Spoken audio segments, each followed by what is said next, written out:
years ago, probably all of you will remember, Mel Gibson came out with his movie, The Passion of the Christ. You know, it brought in hundreds of millions of dollars.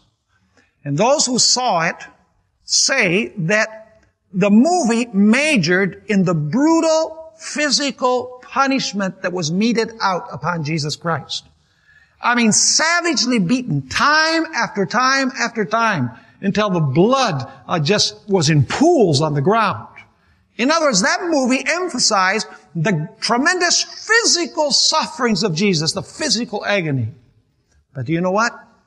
It was not the physical agony of Jesus that caused him the greatest pain. In fact, I believe that Jesus Christ could hardly feel the physical pain because of the spiritual anguish that he was suffering. And you say, what do you mean by the spiritual anguish? Well, let's study about it in the Gospels. Matthew 26 and verse 38. Matthew 26 and verse 38. Here Jesus is with his disciples. They're in the Garden of Gethsemane. And Jesus says to his disciples the following words. Then he said to them, my soul is exceedingly sorrowful. Notice, not only sorrowful is his soul, but exceedingly sorrowful. He says, even to what? Even to death. In other words, he had so much sorrow that apparently it was going to cause his what? His death. And so he says to the disciples, stay here and watch with me. And what do?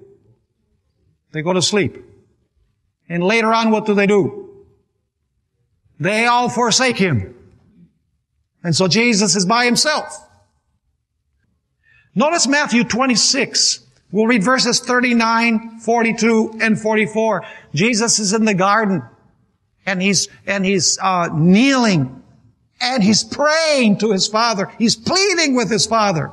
By the way, this is before anybody even laid one finger on him. Notice Matthew chapter 26 and verse 39.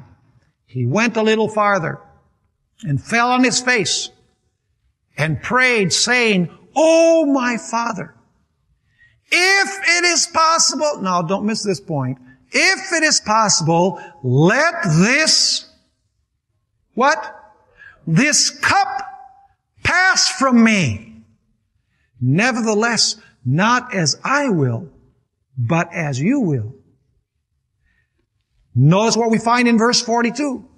Again, a second time, he went away and prayed, saying, oh, my Father. Now you're going to have an added element. Oh, my Father, if this cup cannot pass away from me unless I what?